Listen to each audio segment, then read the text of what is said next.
அதிமுக ஓட்டுகள்லாம் வந்து திமுகவுக்கு ஜென்மத்தில் விழாது. அப்படி விழுந்திருக்குன்னு நீங்க வந்து புள்ளி விவரமா சொன்னீங்கன்னா அதிமுக படி திமுக நல்ல கட்சி அப்படி விழுந்திருக்குமா? எவன் ஆத்தா எவன் கூட போனான்னா, நம்ம ஆத்தா கருவட்டுக்காரன் கூட போனான்னா ஒரு 2 நாளைக்கு கார வரிசையா குழம்பு சாப்பிடலாம். புரியுதா? கை நீட்டி காசு வாங்கிட்டோம், பாலை தொட்டு வாங்கிட்டோம், வெத்தலை தொட்டு வாங்கிட்டோம், அதெல்லாம் போட்டுருவோம். நீங்க ஏன் வந்து மக்கள் வந்து அரசிடம் கையேந்த வேண்டும்? ஏன் இலவசங்கள் கொடுக்கணும்? இலவசம் கொடுத்துட்டு நான் உனக்கு இலவசம் கொடுக்குறேனே, எனக்கு ஓட்ட போடு.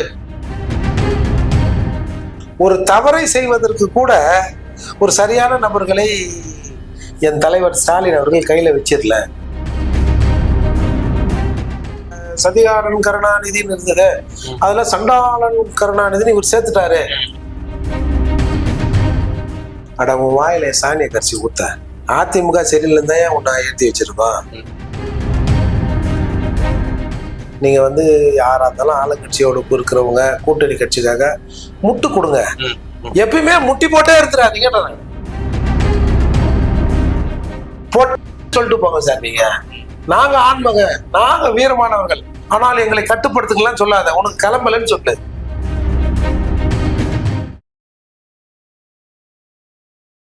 குக்கு செய்திகள் நேயர்களுக்கு வணக்கம். இன்றைய சிறப்பு நேர்காணல் நிகழ்ச்சியில நம்மோடு இணைந்திருக்கும் சிறப்பு விருந்தினர் புரட்சி தமிழகம் கட்சியினுடைய நிறுவன தலைவர் வழக்கறிஞர் மரியாதைக்குரிய திரு ஏர்போர்ட் மூர்த்தி சார் தான் இணைஞ்சிருக்காங்க. சார் வணக்கம். வணக்கம். எப்படி இருக்கீங்க சார்? நல்லா இருங்க. விக்கிரவாண்டி பை எலெக்ஷன் முன்னணி நிலவரங்கள்லாம் வந்துகிட்டே இருக்கு.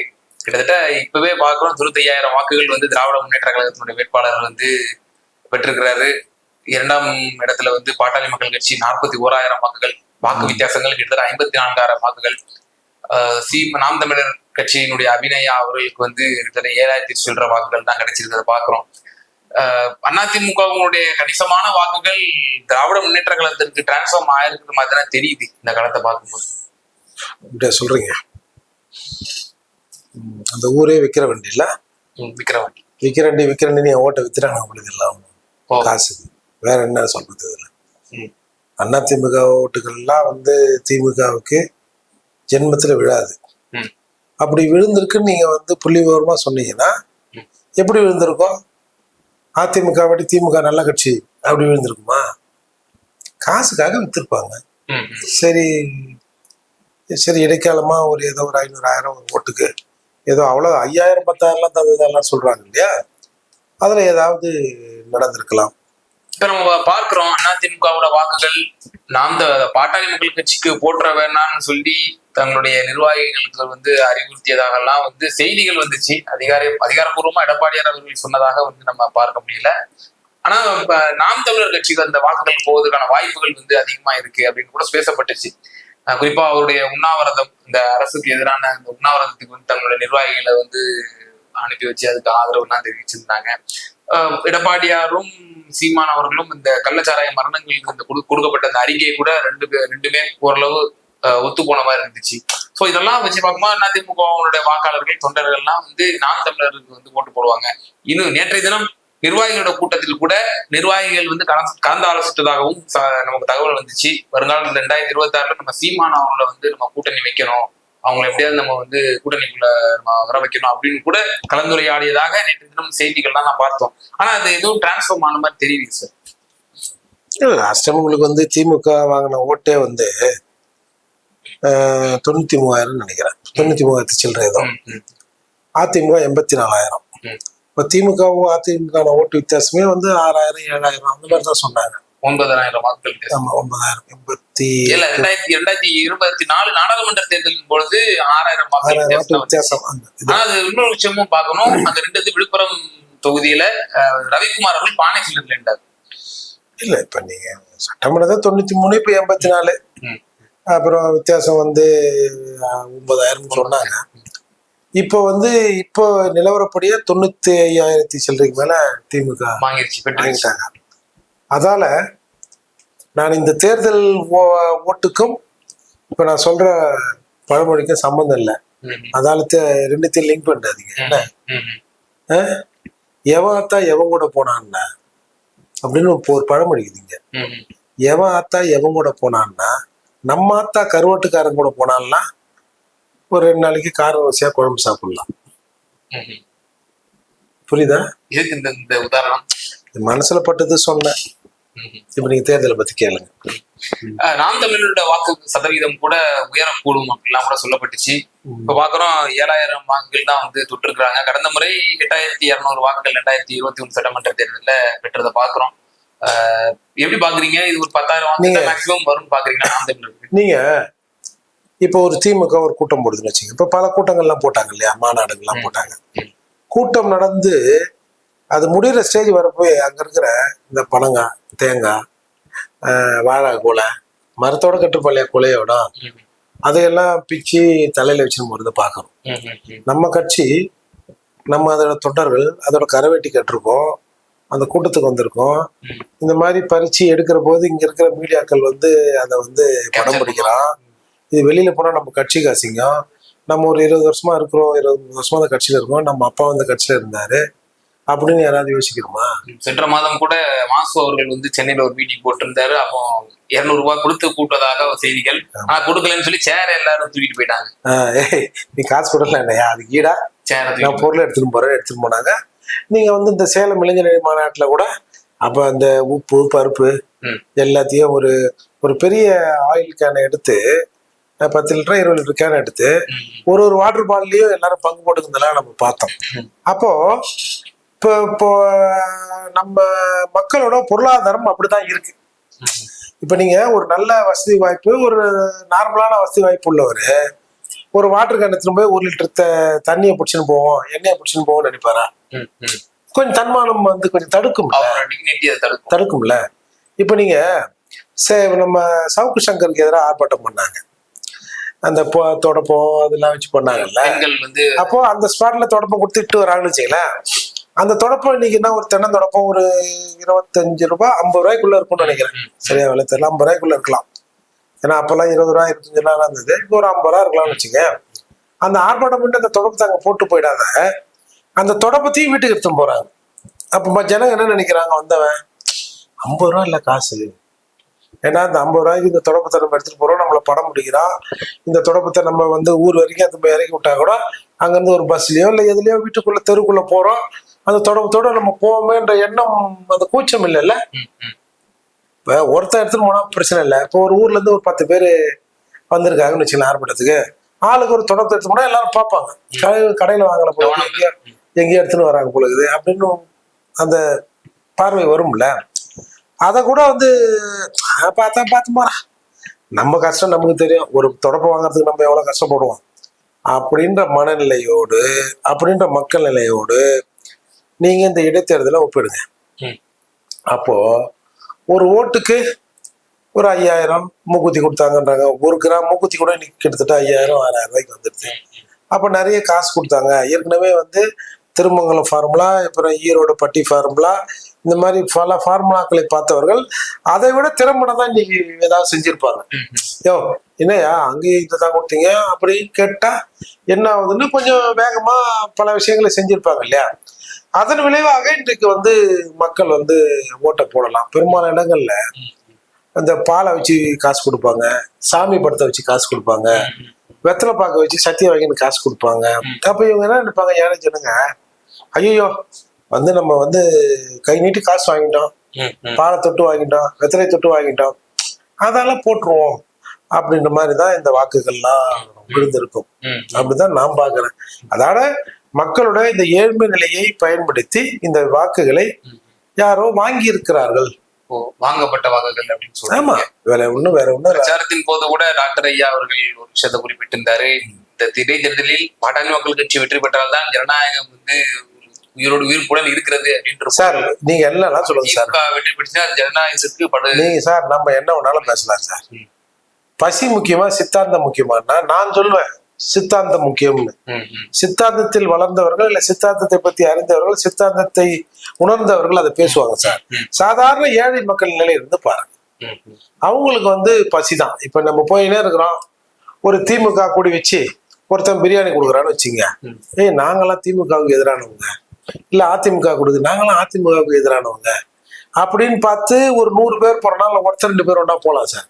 அது நம்ம வெளியே தெரிஞ்சிடும், நம்ம மூஞ்சி தெரிஞ்ச மூஞ்சி வாங்கணும்னா என்ன ஆகும்னு போலாமே தவிர பெரும்பாலானவர்கள் வாங்கிடுவாங்க. சார் இந்த நீங்க நம்ம என்னத்த சொல்றது, அது இந்த இதெல்லாம் இருக்குல்ல, இந்த தவசம் சொல்றாங்கல்ல நினைவு நாள், அதுக்கெல்லாம் பல பேர் வந்து கார்ல தான் சாப்பாடு கொடுப்போம் சார். சார் என்ன சாப்பாடு ஏது சாப்பாடு கொடுக்குதுன்னு தெரியாமையே இங்க வாங்கறதுக்கு நிறைய பேர் இருக்கிறாங்க சார். அப்போ அந்த மக்கள் அந்த நிலையில இருக்காங்க. அந்த நிலையை அரசியல்வாதிகள் இன்றைக்கு பணம் இருப்பவர்கள் பயன்படுத்திக் கொள்கிறார்கள். ஆமா, நீங்க ஏன் வந்து மக்கள் வந்து அரசிடம் கையேந்த வேண்டும், ஏன் இலவசங்கள் கொடுக்கணும், இலவசம் கொடுத்துட்டு நான் உனக்கு இலவசம் கொடுக்குறேனே எனக்கு ஓட்ட போடு. அப்போ என்னை அந்த அளவுக்கு வளர்த்து விட்டா நான் வந்து அதை யோசிப்பேன். அம்பேத்கர் சொன்னார்ல 8 மணி நேரம் ஓய்வு உறக்கம் வேலைனார் இல்லையா, அந்த 8 மணி நேரம் ஓய்வு எதற்கு? நம்மை பற்றியும் நம் சமூகத்தை பற்றியும் சிந்திப்பதற்கு 8 மணி நேரம் ஓய்வுன்னாரு. அந்த ஓய்வு இருந்தா தானே எப்பவுமே மன உளைச்சல்ல வறுமையில இருந்தா நான் எப்படி யோசிப்பேன், சமூகத்தை பத்தி எப்படி யோசிப்பேன், வயிற்றை பத்தி தானே யோசிப்பேன். அப்படி இன்றைக்கு இதை வாங்கி இருக்கலாம்னு தான் நாம் அப்படியான ஒரு சூழ்நிலைக்கு ஆட்சியாளர்கள் தள்ளி இருக்காங்க. மக்கள் தள்ளிதான் சார். நீங்க வந்து பாருங்க, முதல் 2 ரூபாய்க்கு ஒரு உருப்படி 1 கிலோ அரிசி கொடுத்தாங்க சார். அப்பயே நாங்க சொன்னது பாரு அப்படியே படிப்படியா குறைஞ்சி ஃப்ரீயா கொடுத்துருவாங்க. நான் அப்பயே சொன்னேன் சார். 2 ரூபாய் கொடுத்தாங்க, அப்புறம் 1 ரூபாய் கொடுத்தாங்க, அப்புறம் ஃப்ரீயா கொடுத்துருவாங்க. ஏன் ஃப்ரீயா கொடுத்தீங்க? 2 ரூபாய் கொடுத்தா வாங்கறதுக்கு வக்கு இல்லை, 1 ரூபாய் கொடுத்தா வாங்கறதுக்கு வக்கு இல்லை, ஃப்ரீயா கொடுக்குறேன் அப்படி கூட இதை எடுத்துக்கலாம்ல. எந்த நாட்டுல ஃப்ரீ கிடைக்கும்? ஒரு பெரிய பூகம்பம் நடந்து போச்சு, ஒரு வெள்ளம் வந்துருச்சு, எல்லா வாழ்வாதாரமும் அழிஞ்சு போச்சு, அந்த ஊர்ல போய் அரிசி கொடுக்கலாம், பிரெட் கொடுக்கலாம். நல்லா இருக்கிற ஊர்ல நீ எதுக்கு கொடுக்குற? அப்போ அதை வாங்குகிற கெப்பாசிட்டி எனக்கு இல்லை. இன்னொன்னு சொல்லுவாங்க, ஃப்ரீயா கொடுத்தா பெனாயிலையும் குடிச்சிருவானுவன், கப்பல்ல பொண்ணு வருதுன்னா எனக்கு ஒண்ணு எங்க அப்பனுக்கு ஒண்ணு கொடுக்கும்பா, ஃப்ரீயா தானப்பா வந்து கப்பல்ல அப்படின்ற மனநிலையில் மக்கள் வந்து இன்னைக்கு இருக்கிறாங்க. இது வந்து நாம வைக்கப்பட வேண்டியது இல்லை, ஜனநாயகம் தான் வைக்க தலைகுடியின்னு தான் நான் பார்க்கிறேன். அதே போல சார், இப்போ சமூக வலைதளங்கள்ல நீங்களும் சாட்டை துரைமுருகன் அவர்கள் அந்த கலந்துரையாடல் தான் வந்து வைரல் ஆயிட்டு இருக்கிறத பார்க்கிறோம். குறிப்பா சாட்டை துரைமுருகன் அவர்கள் பேசும்பொழுது ஒரு விஷயத்த குறிப்பிடுறார். இந்த சண்டாளன், இந்த பரதேசி இப்படியான வார்த்தைகள் கூட ஒரு சமூகத்தை வந்து இழிவுபடுத்தும் சொல்லாக வந்து சொல்லப்படுது, அதை கூட தவிர்க்கணும் அப்படின்லாம் பேசுறாங்க அப்படின்னு சொல்லி உங்கள்கிட்ட அந்த கருத்தை பகிர்ந்துக்கிறார். ஆனால் அதுக்கு நேர் முரணாக, இதுக்கு கடந்த ஆண்டு கொடுத்த இன்டர்வியூன்னு நினைக்கிறேன், அதுக்கு நேர்முறையாக பிரஸ் மீட்ல விடுதலையான பிறகு கொடுத்திருந்தார். அந்த சண்டாளன்ற வார்த்தை அது சாதியை தான் குறிக்கும் அப்படின்ற விஷயம் எனக்கு தெரியாது அப்படின்ற ஒரு விஷயத்த சொல்றாரு. எப்படி பாக்குறீங்க இந்த விவகாரத்தை? இல்ல, நீங்க இந்த பாட்டை கம்போஸ் பண்ணது யாரு? சாட்டையா, சீமானா? சார் எனக்கு அந்த பாதி பாட்டு மனப்பாடமா தெரியும் சார். நான் எழுதி வச்சா படிச்சேன். கிட்டத்தட்ட ஒரு 20-30 ஆண்டுகளாக தமிழக தேர்தல் களத்தில் அந்த பாட்டு போடப்படுகிறது. நீங்க இந்த பாட்டு போட்டப்போ திமுக இது வரைக்கும் ஏதாவது அதுக்கு எதிர் நடவடிக்கை எடுத்திருப்பீங்களா? இப்ப சில சமூகங்களை எங்களை இழிவா காட்டான், எங்களை இழிவு பண்ணி பேசிட்டான். ஒன்றும் இல்லை சார், ஒரு வக்கீல் ஒரு விஜய் படத்துல நினைக்கிறேன், ஒரு இந்த காதை வச்சு நடிப்பார், கருப்பா இருப்பாரு, அவர் வந்து இந்த மாதிரி ஒரு வக்கீலை இழிவுபடுத்துற மாதிரி இருப்பார். வக்கீலுங்க போய் கமிஷன் ஆஃபீஸ்ல புகார் கொடுத்தாங்க, இது வந்து வக்கீல் தொழிலே இந்த டிக்னிட்டியை வந்து இது கொச்சைப்படுத்துற மாதிரி இருக்கு, அதனால இந்த சீனை எடுக்கணும்னாங்க. அப்புறம் வந்து இன்னொரு எக்ஸாக்ட் எல்லாருக்கும் தெரிஞ்ச உதாரணம் சொல்ல போனா, ஒரு படத்துல கோமலவல்லின்னு ஒரு கேரக்டருக்கு பேர் வைக்கிறாங்க. கோமலவல்லி யார் பெயர்னு உங்களுக்கு தெரியும், முன்னாள் முதலமைச்சர் மரியாதைக்குரிய ஜெயலலிதா அம்மையார் பெயர். உடனே அதை வந்து வழக்கு போட்டு அந்த பேருக்கு மட்டும் பீப் போடுறாங்க, அதை கட் பண்றாங்க. அப்படி உண்மையிலேயே நீங்க வந்து திமுக தலைவர் கருணாநிதிக்கு பேருக்கும் புகழுக்கும் இல்ல அவரோட உண்மை முகம் வேற, இது வேற அப்படின்னு நீங்க நினைத்திருந்தால் இந்த 20-30 ஆண்டுகளில் நீங்க தடை செய்ய எந்த ஒரு திரும்பையாவது கிள்ளி போட்டிருக்கணும். அப்போ எல்லாரும் பாடினா, ஒரு துரைமுருக சாட்டை பாடுறாரு, எல்லாரும் கை தட்டுறா, விசிலாட்சம் போயின்னு வந்துட்டான். இதுல போய் நான் என்ன சொல்றேன், நீங்க உண்மையிலேயே இந்த கருணாநிதி அவர்கள் பெயருக்கும் புகழுக்கும் இது கலங்கம் வைக்கிற மாதிரி இப்ப நீங்க உணர்ந்தீங்கன்னா வச்சுப்போம் சார், இதுக்கு முன்னாடி ஊமையா இருந்தீங்க, இதுக்கு முன்னாடி செவடனா இருந்தீங்க, இல்ல இதற்கு முன்னாடி நீங்களும் கருணாநிதி அப்படிதான் நினைச்சிருந்தீங்க. இப்ப ஒருத்தர் ஐயோ அரே திருட்டு பயல அப்படின்னு சொல்றோம், சரி திருட்டு பய தானே நம்ம போ, இப்ப என்னப்பா அப்படின்னு போறது ஒண்ணு இருக்கு. அப்ப இது வரைக்கும் நீங்க கருணாநிதி அப்படிதான் நினைச்சிருந்தீங்களா அந்த பாட்டு ஒலிக்கிறப்போ? சரி, இப்போ வந்து உங்களுக்கு வந்து புதுசா கருணாநிதி அவர்கள் பெயருக்கும் புகழுக்கும் கலை மிமிக்கிற மாதிரி இந்த வரிகள் இருக்கதா நினைக்கிறீங்களா? அப்போ ஏன் வந்து இந்த புகாரை இப்படி கொடுத்துருக்கலாம்ல, பேருக்கும் புகழுக்கும் கலங்க விளைவிக்கிறாருன்னு. நான் ஒரு சண்டாளர், நான் வந்து இந்த மாதிரி பட்டியல் சமூகத்தை சார்ந்தவன், எங்களை சண்டாளர்கள் என்று வந்து பல பேர் சொல்லுவாங்க. அப்போ ஒரு பிரிவு இருக்கு. ஆகவே சண்டாளன் என்று சொல்வது என் சாதியை இழிவுபடுத்துவதாகும் அப்படின்னு ஏன் சார் இந்த பெட்டிஷனை கொடுக்குறீங்க? ஜென்ரலா கொடுக்கலாம்ல. இப்ப செல்வம் சொன்னார், செல்வமா வந்து நீ அக்யூஸ்டான்ற பேச்சுல ஒரு அண்ணாமலை ஒரு குற்றச்சாட்டை சொல்றாரு. அதை நீ எப்படி எதிர்கொள்ளணும்? என் மீது வந்து இந்த மாதிரி அண்ணாமலை சொல்றாரு, நான் வந்து அவதூறு வழக்கு தொடருவேன் அப்படின்னு சொல்லணும். ஆனா நீ என்ன சொல்ற? எங்க ஆளுங்கெல்லாம் வந்து கேட்டாங்க, அதுக்கு நாங்க தேவைப்படுறோம். பல இயக்க தலைவர்லாம் வந்து இவரை கேட்டாங்களாம், என்ன அப்படி சொல்லிட்டா நாங்க SC/ST புகார் கொடுக்கட்டுமான்னு கேட்டாங்களாம். இவர் வேணான்னு சொல்லிட்டாரா. இவர் வந்து அது ஊமைகளின் குரலாக இருக்கிறதால நான் அதை எப்பவுமே பயன்படுத்தல, ஏன்னா நான் நல்லா வாயாடுறேன் அப்படின்றத நான் பயன்படுத்தல. நான் பயன்படுத்தினால் நீ எத்தனை ஆண்டு சிறைக்கு போவாய் இன்னும் தெரியுமா அப்படின்னு சொன்ன உடனே தான் சார் இப்ப எல்லாருமே ஏற்கனவே இந்த திருட்டு பயிலும் நான் ஊனா PCR வந்துருவானு அப்படின்னு இன்றைக்கு ஒரு பொது சமூகத்தில் ஒரு பார்வை இருக்கு சார். உண்மையிலேயே இந்த மக்கள், பாதிக்கப்படுற மக்கள் புகாரே கொடுக்க முடியாது சார். இதுதான் இயல்பான நிலை. சிஸ்டம் அப்படிதான் இருக்கு. நீங்க இப்போ SC/ST புகார் கொடுக்க போனேன்னு வச்சுங்களேன், முதல்ல அந்த இன்ஸ்பெக்டர் சொல்லுவாரு, யாரை ஏத்து நீ புகார் கொடுத்துருந்த? இப்ப நான் வந்து வழக்கு போடுறேன் இல்லை ஏதோ ஒன்று பண்றேன், அவரை கூப்பிட்டு விசாரிக்கிறேன். அவங்க பணம் சாதி பலம் உள்ளவங்க, அவங்க அமைச்சர்லாம் அவங்க ஜாதியில் இருக்கிறாங்க, அவங்க ஏதாவது பண்ணிக்கின்னு தடுக்க பார்ப்பாங்க. நான் யாருக்கு, நான் சட்டத்தின் தான் நான் ஆட்சி பண்ணுவேன், நான் வந்து நடவடிக்கை எடுப்பேன். நான் அதுக்கெல்லாம் நான் பயப்பட மாட்டேன். நான் வழக்கு போட்டுருவேன், அப்புறம் அவங்க பெயில வந்துருவாங்க. வந்துட்டா உன்னால ஊர்ல இருந்துட முடியுமா சொல்லு? நான் வந்து எந்த நேரமும் பின்னாடியே அலைய முடியுமா? இல்லை நான் எந்த நேரமும் கூடயே ஒரு போலீஸை போட்டு நான் பாதுகாப்பு தர முடியுமா? அதெல்லாம் பார்த்துக்க அப்படின்னு முதல்ல நைஸா போலீஸ் மிரட்டும். அதுக்கப்புறம் என்ன பண்ணும், கொஞ்சம் ஸ்டெப்பனா இருந்துட்டான்னு வச்சுங்களேன், இவன் யார் மீது புகார் கொடுக்குறானோ அவர்கள் சம்பந்தப்பட்ட நபர்களாக இருக்கட்டும், இல்லை அவரே கூட இருக்கட்டும், அவர்கிட்ட ஒரு கவுண்டர் பெட்டிஷன் வாங்குவான். அவங்க வீட்டு பொம்பளைங்களை கிண்டல் பண்ண மாதிரியும் அதை பண்ண மாதிரி இதை பண்ண மாதிரி ஒரு கவுண்டர் பெட்டிஷன் வாங்கிக்குவாங்க. வாங்கிட்டு இங்க பாரு, நீ கொடுத்த புகார்ல அந்த ஆள் மேல FIR போட்டுடுறேன், அவன் கொடுத்த புகார்ல உன்னையும் நான் வந்து ரிமாண்ட் பண்ணிடுறேன். நீங்க 2 பேரும் கோர்ட்டுக்கு போய் முடிவு பண்ணீங்க. ஏன் வேலை நீ கொடுத்த புகாருக்கு இப்ப வழக்கு போடுவது, அவன் கொடுத்த புகார்ல வழக்கு போடுவது. நான் எதிராளி 2 பேர் மேலேயும் வழக்கு போட்டுறப்போ ஆளை விடுங்க, நீங்க போய் நீதிமன்றத்துல பாத்துங்க அப்படின்னு டைரக்டா போலீஸ் சொல்லிட்டோம் பெரும்பாலான இடங்கள்ல. அப்ப நம்ம என்ன நினைப்போம், என்னடா கர்மம் முடிச்சவனுங்க, ஏதோ நம்ம இந்த மாதிரி பண்ணிட்டாருன்னு வந்தா இவன் நம்மளையும் சேர்த்து இருந்தாலும் உள்ள அமைச்சிருவான் போலக்குது, அத்த போய் தொலைகடாப்பா அப்படின்னு ஜனங்க வந்துருவாங்க. அதை மீறி ஒரு அழுத்தத்தின் காரணமாக FIR போட்டா அந்த வழக்கு ட்ரையலுக்கு வருகிற போது போலீஸ் நம்மளை வந்து கைட் பண்ணவே மாட்டாங்க. உங்களா போய் கூண்டுல ஏறி அவங்களா சாட்சிகளை ஏற்றி ஏதாவது தப்பு தகராற சொல்ல வச்சு வழக்கை ஊசி போக செஞ்சிருவாங்க. அந்த மாதிரிதான் சார் இப்படி நடக்குது. இப்படி இருக்கிற நிலையில நான் வந்து இதை கொடுக்கட்டான்னா அது ஒட்டுமொத்தமாக இந்த PCR வழக்கை அசிங்கப்படுத்துகிற வேலையா செல்வம் உணர் இல்லையா? அப்ப உங்களுக்கு எதிராளிகள் மீது நீங்க அந்த PCR வழக்கை பயன்படுத்துவீங்க, அப்படித்தானே? அப்ப எல்லாரும் சொல்றது சரிதான்ற.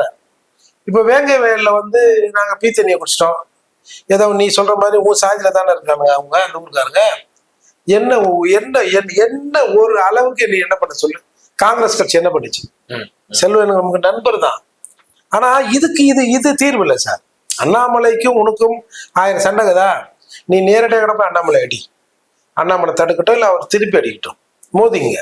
ஆனா நான் PCR வழக்கை இதுல பயன்படுத்துவேன் அப்படின்ற போது ஏற்கனவே அந்த சாதாரண மக்கள் மீது இந்த பொது சமூகத்துல ஒரு வெறுப்புணர்வு இருக்கு.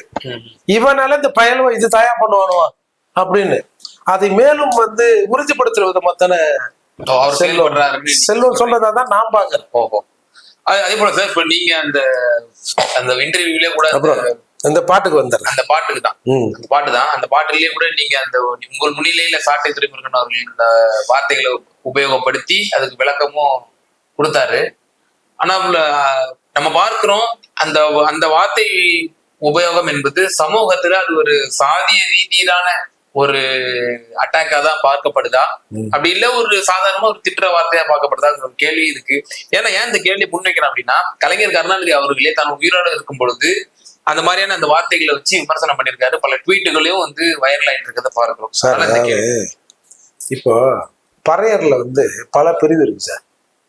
நீங்க வந்து வட மாவட்டத்தில் இருக்கிற பறையர்கிட்ட போய் சுண்ணாம்பு பறையர், அம்மா பறையர் தெரியுமா, கட்டி பறையர் தெரியுமான்னு கேளுங்களேன். இது கட்டியா, அம்மா பறையரா, அப்பா பறையரா தெரியலையே அப்படிதான் சொல்லுவாங்க. இப்ப நீங்க ஒரு சில இடங்கள்ல ஆதி திராவிடர், இப்போ வட மாவட்டங்கள்ல ஆதி திராவிடர் தான். இப்பதான் இந்த பறையர்ன்ற வார்த்தை கொஞ்சம் போல எங்களை மாதிரி ஆட்கள் சொல்லி சொல்லி நாங்களும் பறையர் தான் வருது. இப்போ ஒரு சில இடங்கள்ல சாம்புவர்னு வருது. அதால இந்த சண்டாளன்ற வார்த்தை வெகு மக்கள் மத்தியில் இது வந்து ஒரு சாதியின் பெயரை குறிக்கிற பெயராக பெரும்பாலும் அறியப்படலை அப்படின்னு தான் நானும் நினைக்கிறேன்.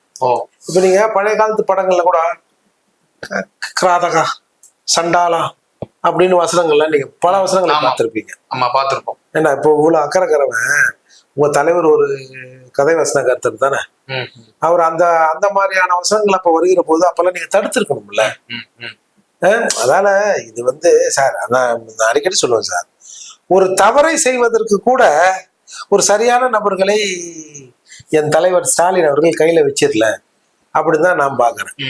அந்த எஃப்ஐஆரை கூட ஒரு நாலு விதமா நல்லா ஆராய்ஞ்சு போட்டுக்கிட்டு துறைமுகனை உள்ள வச்சு நொங்கி இருக்கலாம். அப்படி சாட்டை துறைமுகம் ஒரு சாதிய வன்மத்தோடு பேசக்கூடிய நபரா அப்படின்ற ஒரு கேள்வி இருக்கு.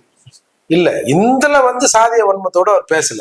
அவர் வந்து எக்ஸ்ட்ரா வந்து சதிகாரன் கருணாநிதினு இருந்தது, அதுல சண்டாளன் கருணாநிதினு இவர் சேர்த்துட்டாரு இருக்கிறது சார். அது வந்துங்க ஒருத்தனை குறித்து ஒரு கேலியும் கிண்டலுமாக. இப்ப நீங்க அந்த பாட்டை கேட்டோடனே எல்லாம் சிரிக்கிறான், விசில் அடிக்கிறான், அப்படித்தானே பண்றான். இப்போ நீங்க பாருங்க, இப்போ ஒரு துரைமுருகன் பேசினாருங்க, சட்டை துறைமுகம் பேசினாரு, வழக்கு போட்டீங்க. இன்னைக்கு உண்மையிலே நான் கண்ணம் முன்னோம்னா எனக்கு அந்த பாட்டு தான் என் காதுல வருது. நீங்க இளையதளத்தை திறந்தோம்னா அந்த ஷார்ட்ன்ற பேர்ல நானே ஒரு கிட்டத்தட்ட ஒரு 200-300 அந்த சீன்ஸ் ஷார்ட்டை பார்த்துருப்பேன். எல்லாமே இந்த பாட்டு தான். இப்ப கண்ணை முன்னோம்னா நமக்கு அந்த வரிகள் தான் ஞாபகம் வருது. அப்போ எதிர்கட்சியினர் எந்த விஷயத்துக்காக இந்த பாட்டை வந்து கம்போஸ் பண்ணி பாட வச்சாங்களோ அது இன்னைக்குதான் நிறைவேறிகள் தான் நான் பாக்குறேன். அது மட்டும் இல்லாம இந்த நாகூர் அனிப்பா இருக்காரு இல்லையா, அவர் வந்து கடைசி காலத்துல ரொம்ப நொந்து நூலாகி மாற்றுக் கட்சிக்கு போற நிலையில் தான் அவருக்கு தேர்தல் போட்டியிட ஒரு வாய்ப்பு கிடைச்சது வேலூர்ல. ஆமா, அவர் சொன்னாரு, நீங்க வந்து என்ன இந்த கச்சேரி போன்ற விஷயங்களுக்கு மட்டும் ஒரு பெரிய கட்சி கூட்டமா இருந்தா என்ன கூப்பிட்டு பாட விடுறீங்க, மற்றவர்களும் அவர் இசைமுரசு பேரு, அவர் பட்ட பேரு, மற்றவங்க என்ன கட்சிக்காரனா பார்த்து என்ன கூப்பிட மாட்டாங்க. நான் வந்து உங்ககிட்ட சீட்டு கேட்டா, ஏயா அதான் கூட்டணி பேர்லாம் இஸ்லாமியருக்கு வந்து சீட்டு கொடுத்துறல, கட்சியில வேற கொடுக்கணுமா அப்படின்னு வேற சொல்றீங்க அப்படின்னு வெளிப்படையாக பல விமர்சனங்களை வைத்து அவர் கட்சி மாற போகிறார் என்ற ஒரு நிலை வந்து ஒரு பேச்சு வந்தது. அதுக்கப்புறம் எங்கேயோ ஒரு இடத்துல ஒரு எம்எல்ஏ சீட்டு கொடுத்து அவர் தோக்கடிச்சதா எல்லாம் இஸ்லாமியில் அதிகமா இருக்கக்கூடிய இடத்துலயே கொடுத்தாங்க. ஆனாலும் மக்கள் வந்து ஜெயலலிதா வேட்பாளருக்கு தான் ஓட்டு போட்டாங்க. அதுல வந்து உள்குத்து வந்து இவங்க பண்ணதாலாம் சொல்றாங்க. என்னை ஏத்து நான் வேற கட்சிக்கு போய் நான் அசிங்கப்படுத்தணும்னு சொன்னால எப்படி நம்ம சட்டமன்றத்துக்கு வந்து தேர்ந்தெடுக்கிறதுன்ற மாதிரிலாம் உள்வேலை செஞ்சுதான் தோற்கடிச்சாங்கன்னு சொன்னாங்க. அது எந்த அளவுக்குன்னு தெரியலன்னு வச்சுங்க. அப்போ இப்படி எல்லாம் நொந்து நூலான ஒரு வரலாறு இருக்கிறது. இது அவங்க கண்டுக்காம போயிருந்தா அந்த விக்கிரவன்ல ஒரு 4 பேரு விசில் அடிச்சு சிரிச்சுட்டு சாதாரணமா போயிருப்பான். இது இந்தியா முழுக்க இன்றைக்கு வந்து உலகம் முழுக்க இன்றைக்கு இந்த பாட்டு ஃபேமஸே இருக்காது. இப்ப பல பேர் வந்து கரெக்டா தான் வருது, கரெக்டா தான் எழுதிக்கிறாங்க. அந்த காலத்துல இவ்வளவு நாள் நமக்கு தெரியாம போச்சு அப்படின்ற மாதிரி எல்லாம் பேச்செல்லாம் இன்னைக்கு வந்து இடம் வருது. உங்க அப்பா மேல உங்களுக்கு என்ன கோபம் தெரியல, நீங்களே உங்க அப்பா பேரை நீங்களே கெடுக்கிற மாதிரி தான் நான் பாக்குறேன். அதே போல சார், அமைச்சர் சேகர் பாபு அவர்கள் இன்றைய தினம் ஒரு பிரஸ் மீட்ல ஒரு வார்த்தை சொல்லியிருக்காரு. சீமானுடைய அந்த வாய் கொடுப்பு அடக்கப்படும் அப்படின்னு ஒரு வார்த்தையை வந்து உபயோகப்படுத்தியிருக்காரு. மறைந்த ஒரு தலைவர், அவரை பற்றியான ஒரு கொச்சான ஒரு விமர்சனம் வந்து சீமான் தொடர்ந்து பண்றதுனால இந்த மாதிரியான வார்த்தை வெளிப்படுத்துறாரு. அப்படி பாக்குறீங்க? இல்ல, நேத்து முந்தா நேத்து ஒரு தினமலர் பத்திரிகை நிருபர் மோகன் நினைக்கிறேன், அவரோட பெண் ரிசப்ஷன். அப்ப நானு அண்ணன் இவரு நம்ம திருமாவளவன் வந்து வாயில இவரு நம்ம சீமான் அண்ணன் எல்லாரும் கலந்துருந்தோம். அப்போ நான் அண்ணன் எல்லாம் நல்லா ரொம்ப நேரம் பேசியிருந்தோம். பேசிட்டு வெளியில வரும்போது சேகர் பாபு எதிரில் வந்தார். உடனே அப்படியே சீமான ஒரு கட்டி பிடிச்சினாரு. அது உண்மையா? இப்ப சொன்னது உண்மையா? ஓஹோ. இப்ப இன்னைக்கு சேகர் பாபு மீது ஒரு நெருக்கடி வந்திருக்கு சார். இப்ப அண்மையில் நடந்த இந்த சம்பவத்துல, சென்னையில் நடந்த படுகொலை, ஆம்ஸ்ட்ராங் படுகொலை சொல்றீங்களா? பெரிய சம்பவத்துல நேரடியாக சேகர் பாபுவின் பெயரும் இன்னொருத்தர் பெயரும் இதுல இருக்கிறாங்க அப்படி மாதிரி பல வலையொலிகள்ல காண முடிகிறது. அப்படி ஒரு நெருக்கடிக்கு இன்னைக்கு ஆளாயிருக்காரு அவரு. உண்மையோ பொய்யோ நெருக்கடிக்கு ஆளாயிருக்காரு. அதுல இந்த மாதிரி ஏதாவது பதட்டமா ஏதாவது பேசுறதுதான். அப்புறம் எப்படி வாய்க்கு கொடுப்பேன், நேற்று முந்தானத்தை எப்படி கட்டி பிடிச்சா? ஏன் இதுல நான் தானே சாட்சி கட்டி பிடிச்சேன். அரசியல் வேறு, தனிநபருடைய இந்த நட்பு அது ஒரு வணக்கம் சொல்லிட்டு போலாம். கட்டி பிடிக்க வேண்டிய அவசியம் இல்லையா? ஏன் ஹக் பண்ண வேண்டிய அவசியம் இல்லையா? ஒன்னும் கிஸ் தான் பண்ணல. ராகுல் காந்தி அப்படி பார்த்தோம்னா நாடாளுமன்றத்துல பிரதமர் மோடிஜி ஹக் பண்ணாரு. ஆனா ரெண்டு பேரும் எதிர்த்து அரசு. நீங்க கேட்ட கேள்விக்கு நான் பதில் சொல்றேன். அதுக்கு அப்படிலாம் இல்ல. ராகுல் காந்தியும் மோடிஜியும் கட்டிப்பிடிச்ச மாதிரிதான் நாங்க ரெண்டு பேரும் கட்டிப்பிடிச்சோன்னு அவருக்கு சொல்லிட்டோம். நமக்கு என்ன இருக்கு? சரிப்பா அப்படின்னு நாங்க ஒத்துக்கிறோம். ஏன் என்னோட சாதாரண சந்தேகத்தை நான் கண்ட காட்சியை நான் சொல்றேன், விளக்கத்தை நீங்க சொல்லிட்டு போங்க. அதே போல சார், நேற்று தினம் கூட செய்தி கூட பார்த்தோம். இந்த ஆம்ஸ்ட்ராங் கொலை வழக்குல 3 திமுக நிர்வாகிகளும் விசாரணைக்கு உட்படுத்தப்பட்டிருக்காங்க, கைது செய்யப்பட்டிருக்காங்க. எப்படி பாக்குறீங்க? நான் இதுக்கு ஒரு பதில் சொல்லட்டுமா? அண்மையில் வந்த மாயாவதி சொன்னாங்க, மாநில அரசின் தலையீடு இந்த கொலையில் இல்லை என்று சொன்னால் திமுக, அதுக்கு என்ன அர்த்தம்? திமுகவின் தலையீடு இந்த கொலையில் இல்லை என்று சொன்னால் சிபிஐ விசாரணைக்கு உத்தரவிடணும் அப்படின்னு சொன்னாங்க. அதுலயே அடங்கிடுது இல்ல. அதுக்குதான் பதில். நீங்க பாருங்க இன்னைக்கு சார் வெளிப்படாத ரகசியங்களே கிடையாதுன்னு சொல்லுவாங்க சார். இன்னைக்கு ஒண்ணு வெளியே வருது. கொஞ்ச நாள் பாருங்க, யாரெல்லாம் இதுல பின்னணியில இருந்தாங்கன்னு வரத்தானே போகுது. தமிழகம் பார்க்கத்தானே போகுது. அதுபோல சார், மருத்துவர் டாக்டர் ஐயா அவர்கள் ஒரு எக்ஸ்தலத்தில் இன்றைய தினம் ஒரு விரிவான ஒரு அறிக்கையை வெளியிட்டு இருக்காரு. குறிப்பா தமிழக அரசு துறையில 13 ஆண்டுகளா நிரப்பப்படாத 10,402 பட்டியலின பின்னடைவு பணியிடங்கள் அப்படின்னு சொல்லி குறிப்பிட்டிருக்காரு. இதுவா திமுகவின் சமூக நீதி ஆட்சி அப்படின்னு சொல்லி கேள்வி எழுப்பியிருக்காரு. இல்ல, மருத்துவர் ஐயா அந்த கேள்வி எழுப்பதற்கு மிக்க நன்றி. நான்லாம் ஒரு 3 ஆண்டுகள்ல இது ஒரு 500 தடவை பேசியிருப்பேன். ஏன்னா திமுகவின் சட்டமன்ற தேர்தல் அறிக்கையில் ஒரு வாக்குறுதி இது. நாங்கள் ஆட்சிக்கு வந்தவுடன் 10,400 பேக்லாக் நிரப்பப்படாத அந்த SC/ST வேக்கண்டுகளை திரும்ப நிரப்புவேன் அப்படின்னு ஒரு வாக்குறுதி. உடனே நீங்க கேட்டுறாதீங்க, என்னமோ சொன்ன வாக்குறுதி எல்லாத்தையும் நிறைவேற்றிட்டாங்க, இவனுக்கு கொண்டாந்து வச்சிடறாங்க அப்படிலாம் சொல்லாதீங்க. அவங்க சொன்னது ஏன் நிறைவேற்றலன்னு அவர் கேட்கிறாரு. அதுவும் குறிப்பா நீங்க சனாதன கட்சியா இருந்தா கூட பரவாயில்ல, நீங்க சனாதனத்தை ஒழிக்க வந்தவங்க, யாருக்கெல்லாம் அதிகாரம் மறுக்கப்பட்டிருக்கோ அவங்களை தூக்கி மேல நிறுத்துறவன்றீங்க.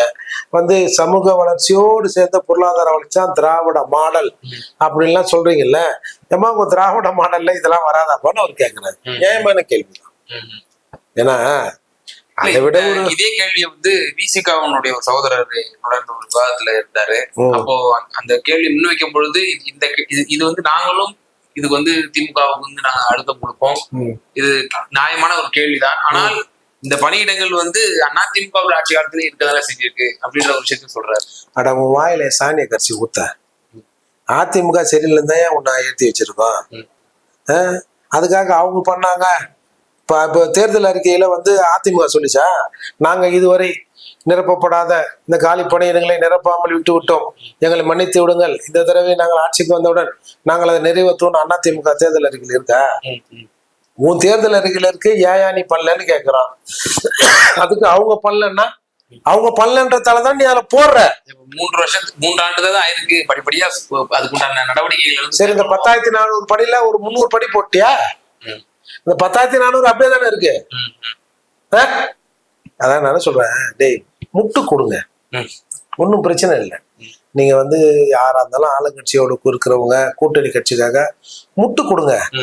எப்பயுமே முட்டி போட்டே இருக்கிறாங்க. எப்ப பார்த்தாலும் போய் நின்று முட்டி போட்டுறாதீங்க, முட்டு கொடுங்க. கேவலமா பேசுறாங்க மக்கள் வெளியில. அதனால தயவு செய்து நீங்க உங்க கட்சி வேலையை மட்டுமே பாருங்க. ரொம்ப கேவலமா இருக்குது. தேர்தலில் போய் ஓட்டு கேளுங்க, ஒன்றும் பிரச்சனை இல்லை. திமுக ஓட்டு போடுங்க, அவர் தான் வாழும், அம்பேத்கர்லாம் போடுங்க சார். அதுக்கப்புறம் உன் வேலையை நிற்பாரு, அவங்க வேலையை அவங்க பார்க்கட்டும். ஏன் இப்படி இருக்கீங்கன்னே தெரியல. இதுதான் இந்த சாதியின் சாபமா என்னன்னு எனக்கு ஒன்றும் புரியல.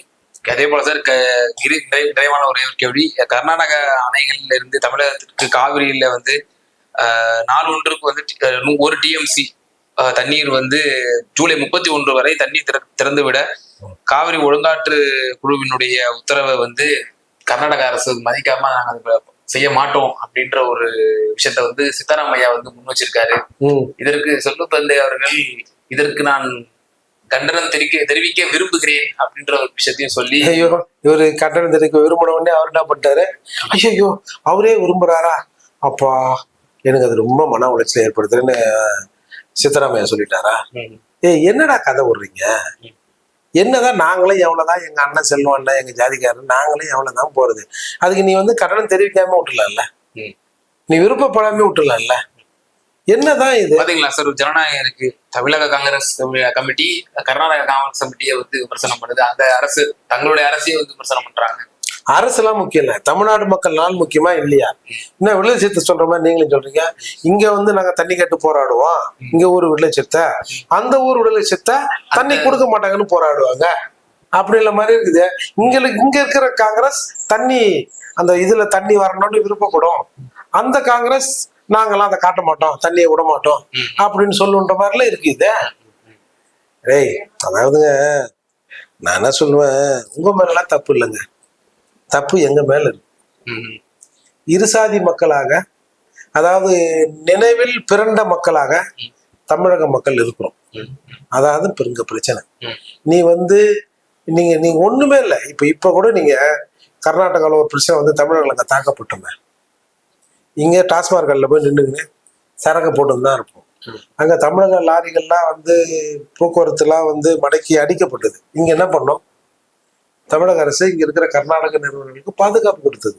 தமிழர்கள் எப்பவும் போல துண்ணான் தூங்கினான் படுத்தான், வேலை செஞ்சானா கூட தெரியல, படுத்தான் போனா வந்தான், கடைக்கு போனா, டாஸ்மார்க் போனா, கருணாநிதி வாழ்கன்னா வந்து காங்கிரஸ் வாழ்கன்னா, ராஜீவ்காந்தி வாழ்கன்னா, ராகுல் காந்தி வாழ்கன்னா, சோனியா வாழ்கன்னா, அதோட நம்ம வந்து சட்டத்தை நம்பி இருப்போம். தமிழர்கள் பெட்டைகளாக இருக்கிறோம் சொல்லுங்க. என்ன சட்டம்? எனக்குதான் சட்டமா? அவனுக்கு இல்லையா சட்டம்?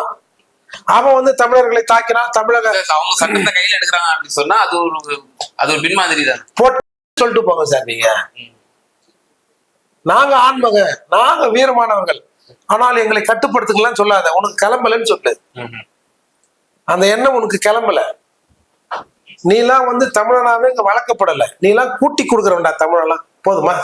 பெரும்பான்மையான தமிழர்கள் கூட்டி கொடுக்குற மனநிலைக்கெல்லாம் நம்ம வந்துட்டோம். அதால தமிழ்நாடு, தமிழர் இனம், தமிழ்நாடு, தமிழர் அப்படின்னு பேசினா, என்னப்பா இருந்தாலும் நின்று பேசுறான் அப்படின்ற மாதிரி இங்க ஒரு நிலைமை ஆயிப்போச்சு சார். இந்த நெருக்கடிகள்லாம் இன்னும் கூடணும், கூடி தமிழனுக்கு மிகப்பெரிய இன்னும் அதிகமான நெருக்கடிகள் தமிழகத்துக்கு வரணும். வந்த பிறகாவது இவன் திருந்துவானான்னு நம்ம பார்க்கணும். ஓகே சார், பல்வேறு விவகாரங்கள்ல எங்க நேருக்கு ரொம்ப தெளிவா விளக்குனதுக்கு ரொம்ப நன்றி சார்.